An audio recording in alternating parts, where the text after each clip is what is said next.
eu sou o João Ricardo de Souza. Você está gravando essa entrevista no formato do podcast para a extensão curricular da Faculdade Batista de São Paulo, para o bacharel de Teologia, o módulo 6.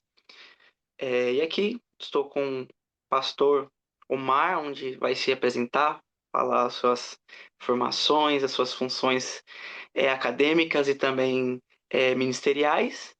E fique à vontade, meu pastor. João, primeiramente, obrigado pelo convite.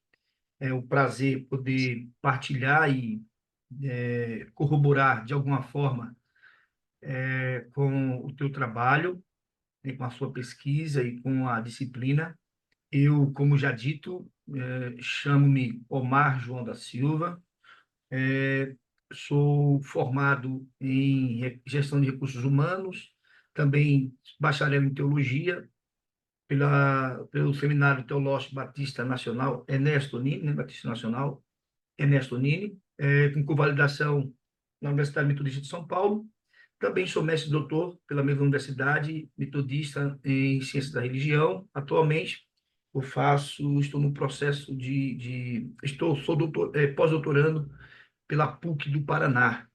Então, será uma alegria poder partilhar aí desse tema, praticamente recente, né, e muito efervescente nos nossos dias atuais.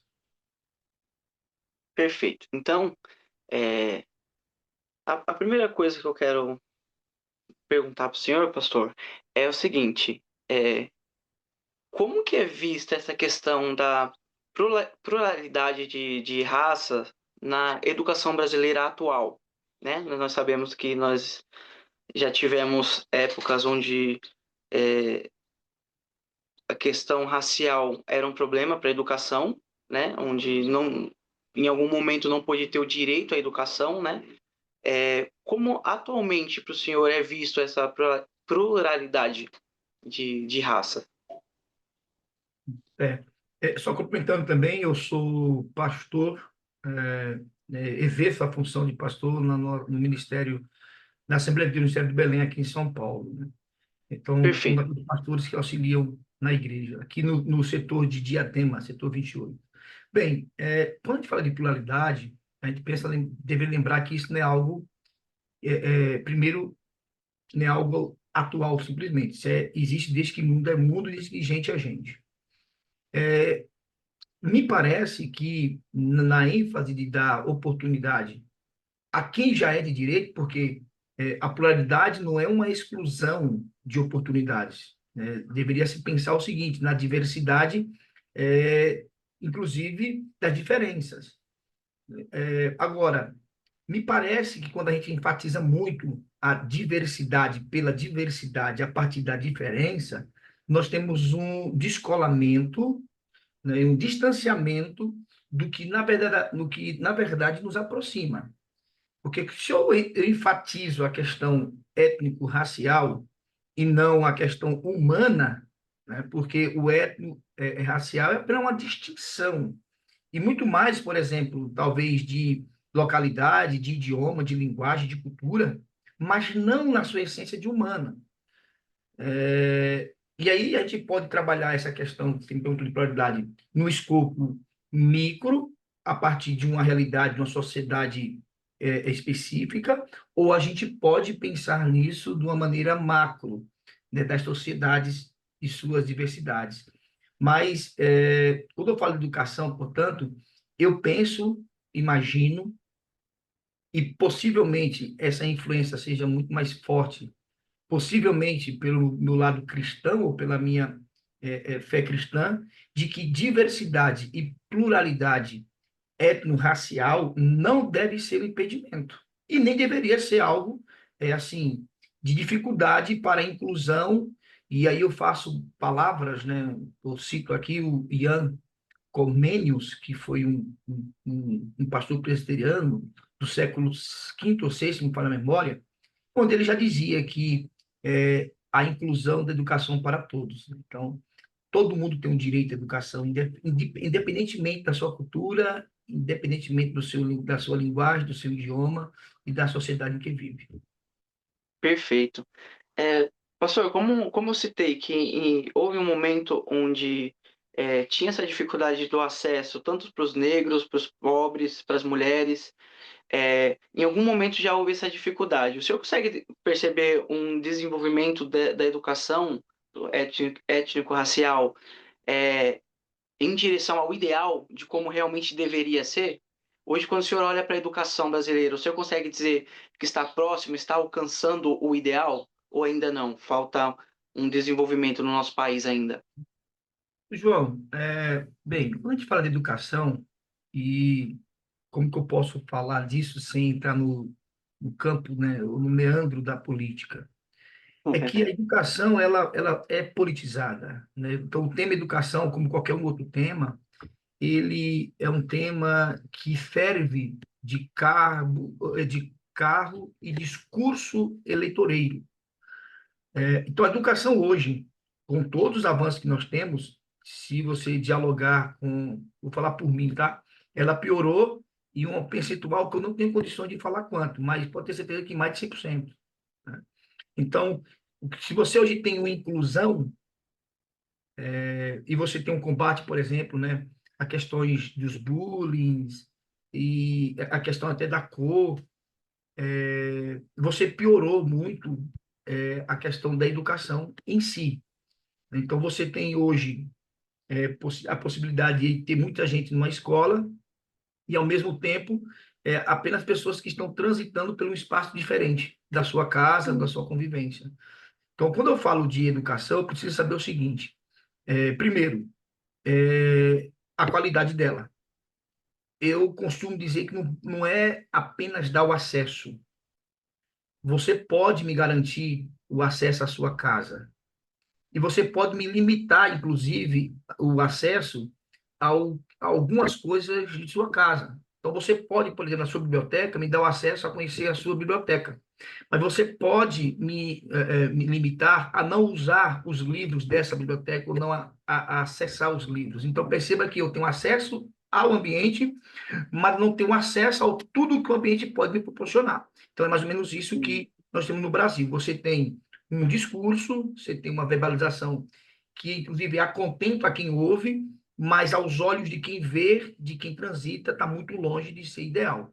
E que há um regresso, eu acredito que nós estamos vivendo um tempo que um momento retrógrado da educação brasileira, né? Que insiste muitas vezes em não querer perceber essa diferença, é, desqualificação, inclusive, e parte não só de elementos políticos, governamentais, mas de formação dos próprios professores, né? Aqueles que estão lidando com o saber. E aí eu falo aquela frase, porque hoje, infelizmente, nós temos muita gente que precisa de estudo, dando estudo, ou seja, tem muita gente que precisa de conhecimento, passando desconhecimento. Então, então, João, assim, eu não gosto, na verdade, isso é uma questão minha, de lidar com as questões das diferenças, tá? Entendi. Porque você, assim, eu não posso pagar, você não pode pagar, nós não podemos pagar por erros do passado, como se isso pudesse apagar. O que a gente pode fazer é mudar o nosso presente. E o nosso presente muda não é intensificando as diferenças, sabe? É percebendo-as, mas é a gente fortalecendo aquilo que nos aproxima. Então, nesse Sim, quesito, me parece que a educação continua sendo apenas um discurso político. entendi. Pastor, quando eu e os outros irmãos do grupo fizemos essa discussão, a gente nós entramos num consenso onde os dois extremos acabam sendo perigosos, né? Quando a gente fala, se a gente tratar só do problema, só focar no problema, é um problema, né? E se a gente deixar também o problema de lado, como se não houvesse o problema dessa diferença, também seria um problema. O senhor concordaria com isso? De que a gente precisa tratar, mudar o agora, o atual, né? Mas também sem ficar só nessa de, esse é o único problema atual. E sem dizer também, não, não existe esse tipo de problema, questão racial. Não, é que assim, quando a gente fala do problema racial, geralmente a gente reduz ao campo negros e brancos, Sim, né? E aí a gente vai começar a fazer uns cálculos que ele não vai. Eu não estou dizendo que não existe racismo no Brasil, mas existe racismo, é, assim, múltiplo. E vou te dar um exemplo, como a conta não bate. Se o Brasil é formado em sua maioria, por negros, e apenas pouca parcela desses negros tem acesso à educação de qualidade, tem alguma coisa errada. Sim, Porque como é que uma maioria pode ser minoria? entendi. Entende? Então a gente precisa rever isso aí. Segunda coisa, a gente precisa estudar também a linguagem e ter muito cuidado com o discurso, até mesmo de pessoas importantes que têm uma visibilidade notória, midiática, com os dados. Então a gente precisa primeiro visitar os dados, a gente precisa visitar as fontes.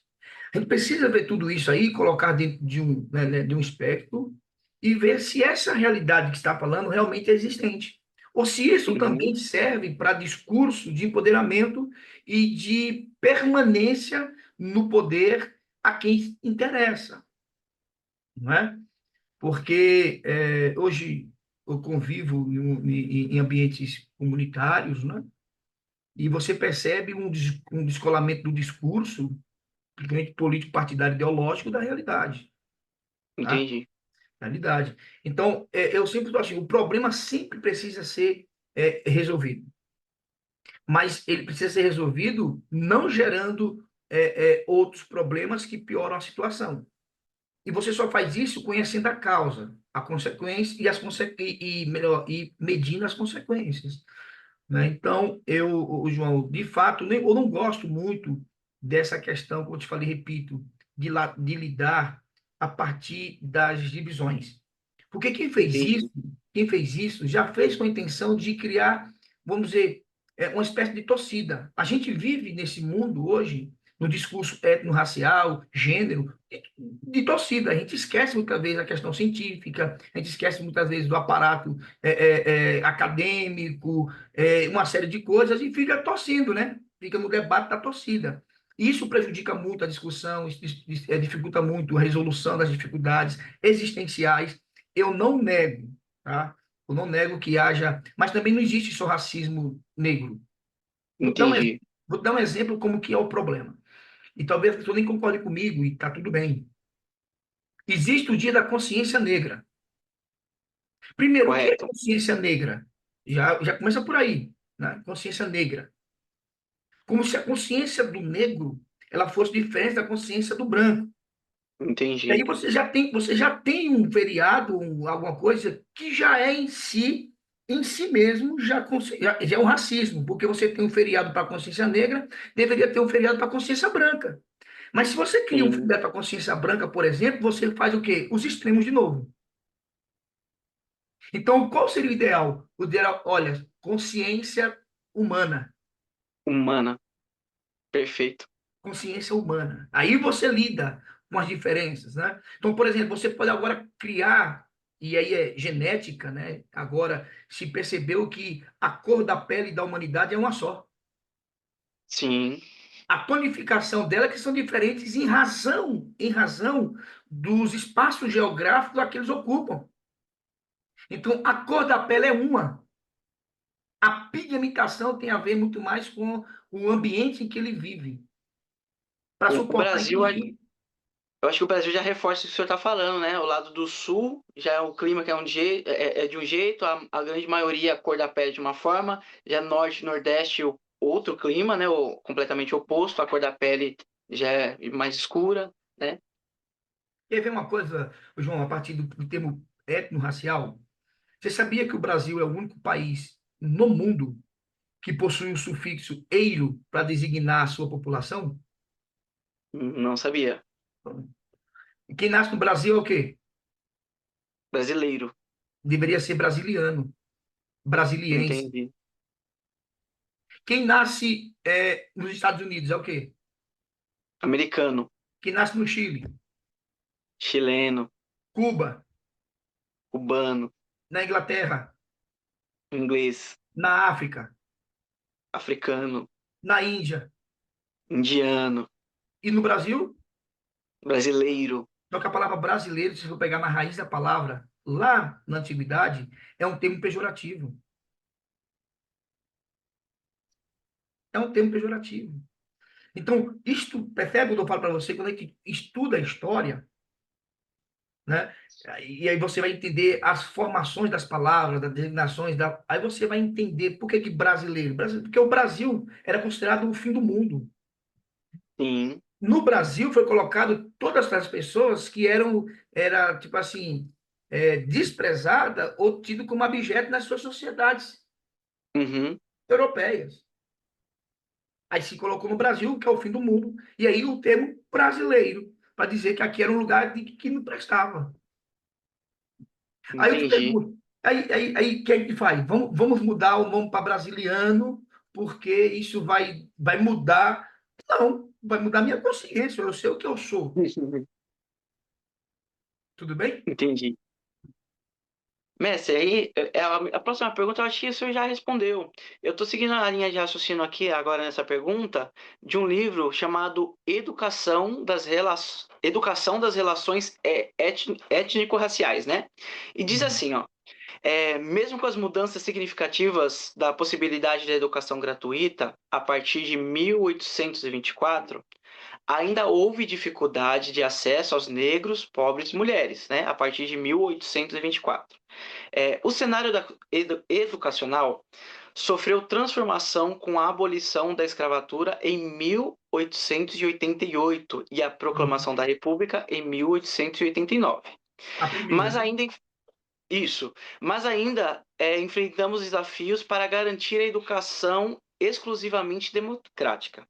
Então, dentro desse raciocínio, o que o senhor poderia dizer ao que se deve essa dificuldade? Se já passou para educação gratuita, só que o negro, o pobre, a mulher teve dificuldade.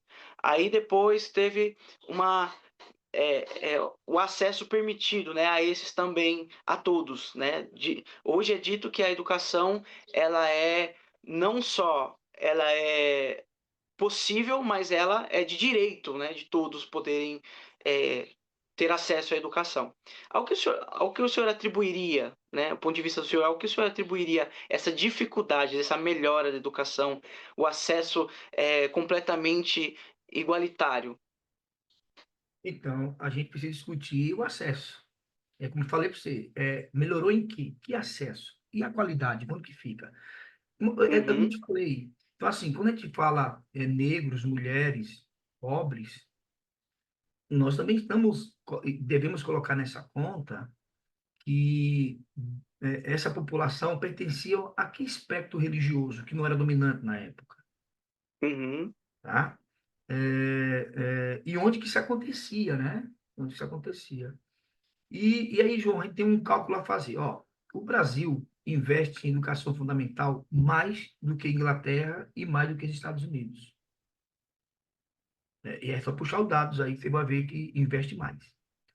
Uma outra coisa, por que que a escola pública, ela é uma escola que, se todos pudessem, não colocaria, porque o que é público não é do governo, o que é público é do povo.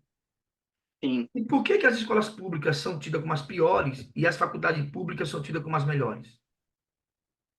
Nós temos o que chamamos de Cruz de Santo André. Né? O filho do pobre continua estudando na escola pública e, às vezes, na maioria das vezes, quase assim 100%, vamos dizer assim, 90 e alguma coisa por cento, vão para a escola, universidade particulares. Os filhos dos chamados ricos, eles estudam a vida inteira em escolas particulares, e quem é rico, rico, rico, rico, rico mesmo, não estuda no Brasil, estuda fora. E faz uhum, faculdade fora, né? Cambridge, Oxford, Harvard, etc.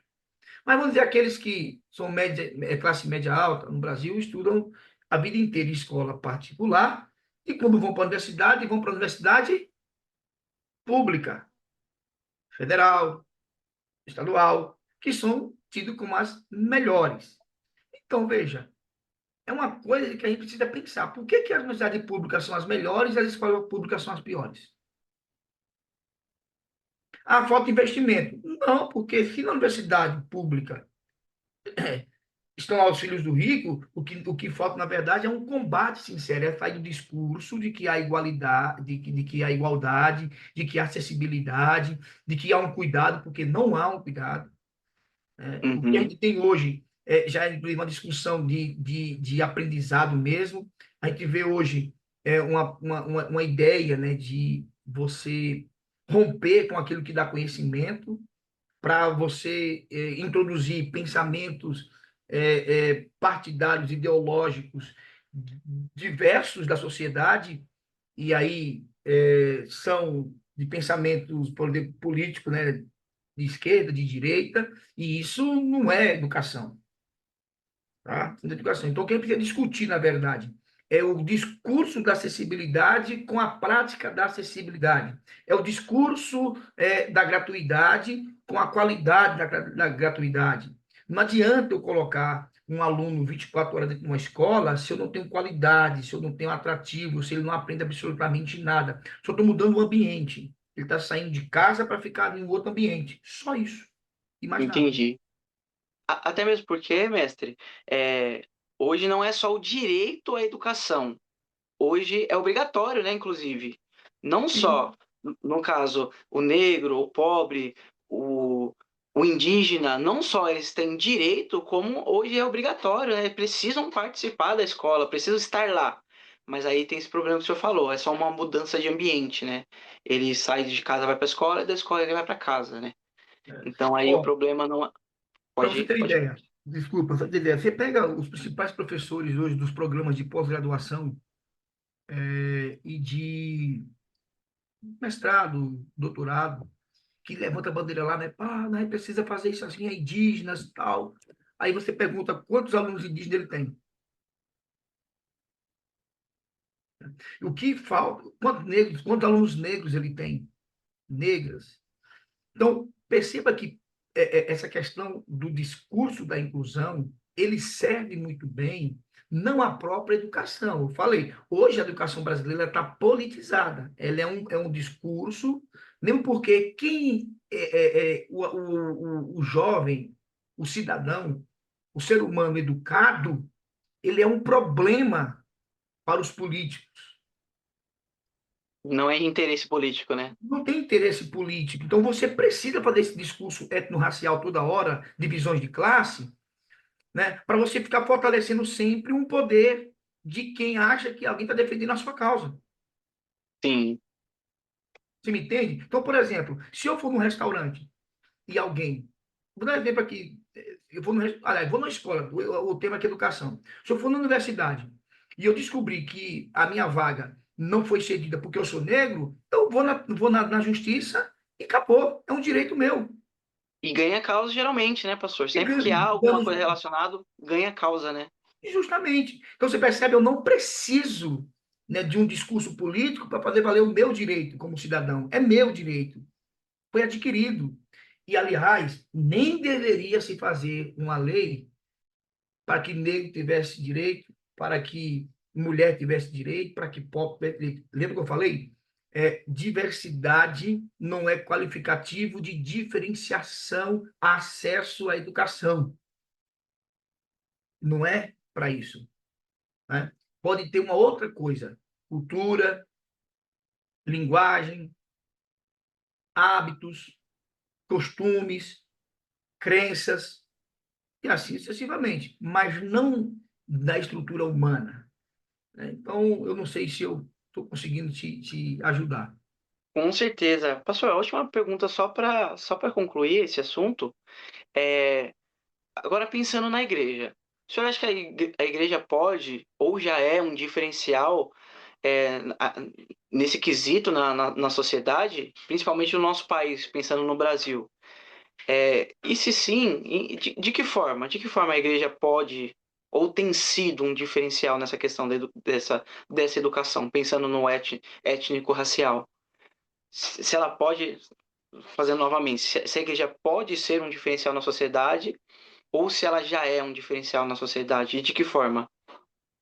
Bem, biblicamente falando, historicamente falando, a igreja ela é a única organização que esse discurso étnico-racial ele nem faz pauta da sua realidade, né? Não faz parte. Nem porque é, você vai pegar lá Paulo dizendo que o evangelho ele quebrou todas as barreiras étnicas, Perfeito. raciais, ideológicas. Tanto é que um cristão autêntico ele não tem bandeira política partidária. A bandeira dele é a Sim, cruz, né? Então ele luta por justiça social.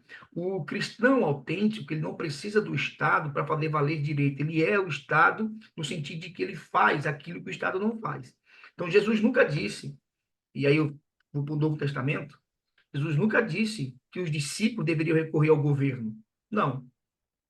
Inclusive, ele disse, né, dá ao governo, que é o do governo ao César, o que é a César, Deus que é de Deus. Então, assim, faça sim, o nosso trabalho sempre é um trabalho inclusivo, é um trabalho onde todos têm pertença. E me parece que, quando a gente fala de trabalho social, claro, com essa politização hoje das denominações em geral, né, essa ascensão ao poder pelo poder, a gente perdeu um pouquinho no que fala nessa estrutura das igrejas, essa característica desta igreja inclusiva, né? Mas vou dar um exemplo da igreja que eu pertenço e a gente tem dados históricos por isso. Veja, a Igreja Assembleia de Deus, ela justamente, ela nasce num ambiente de exclusão social, de negros, de pobres, de mulheres, de prostituição ou de prostitutos e prostitutas. Então, vou dar um exemplo. É, a Igreja Evangélica, Assembleia de Deus, ela é uma igreja que, em sua maioria, os negros são, assim, absolutos, mulheres também. Então, um trabalho. E outra coisa, das igrejas históricas, tradicionais e pentecostais, nenhuma igreja faz mais ação social do que as pentecostais.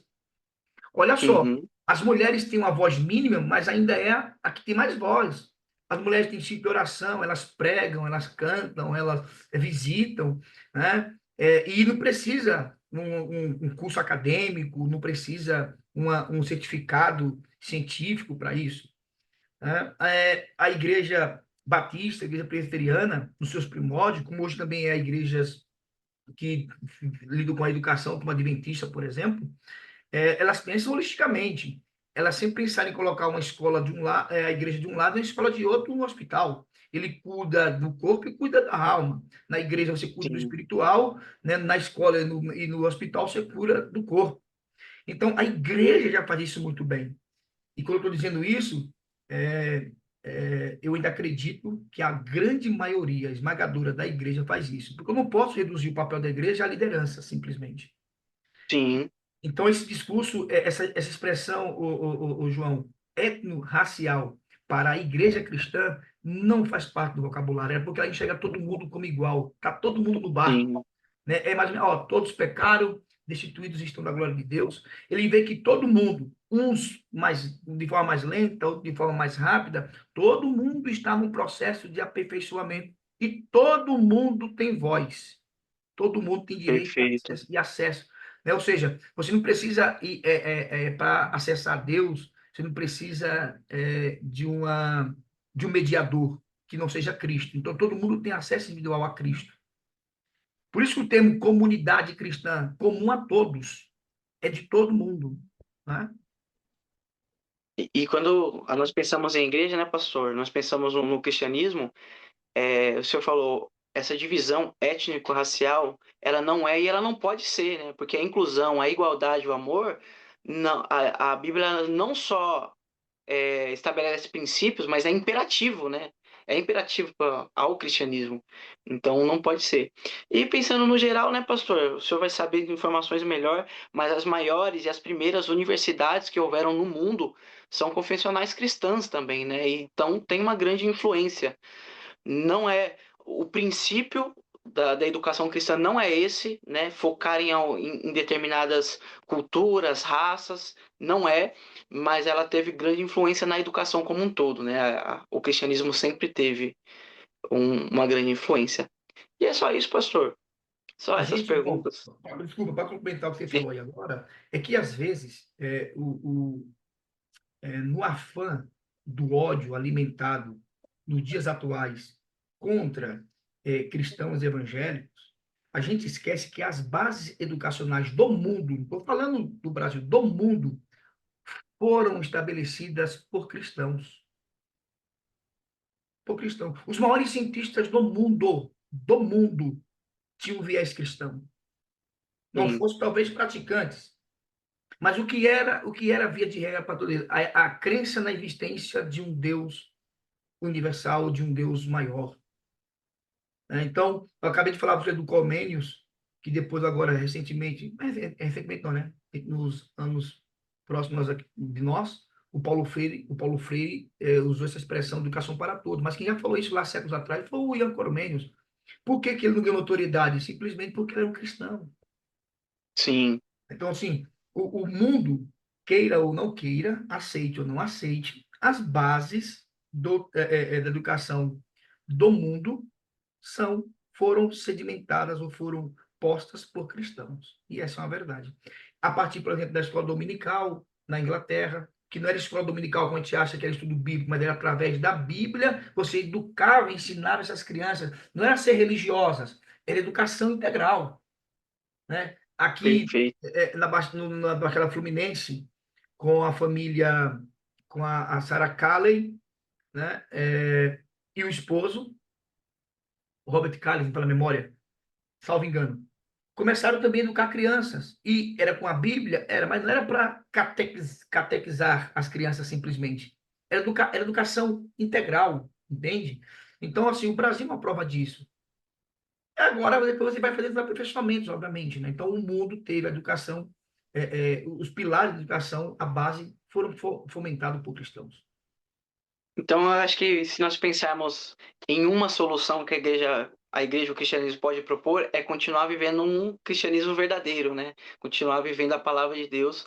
Eu acho que é, é uma proposta, é uma não, é a proposta de solução da igreja, é continuar vivendo o cristianismo como tem sido, né? Cada vez mais pregando o evangelho, vivendo o amor de Cristo, como já dito, que a Bíblia não estabelece só princípios, mas ela é imperativa a todo cristão, né? Pastor, dentro disso, eu quero agradecer ao Senhor pela participação, pelo tempo do Senhor. Obrigado de coração, tá bom? Amo o Senhor em Cristo e amo o Senhor demais também. Que Deus abençoe grandemente a sua carreira acadêmica, profissional, familiar e ministerial, tá bom? Deus abençoe grandemente. Obrigado, querido. Eu que agradeço. Assim, o sentimento é recíproco e verdadeiro. É um prazer. Eu não sei se eu te ajudei ou não, mas a intenção foi de contribuir, tá? E termino aqui, João, agradecendo, mas também falando que não existe evangelho, não existe cristianismo descolado de educação e ensino. Afinal de contas, e de ensinar. Não existe evangelho sem educação e sem ensino, tá? Então, é bom Perfeito, que não tem educação e ensino, ele é tudo menos evangelho. perfeito. Obrigadão. Mestre, só um minutinho.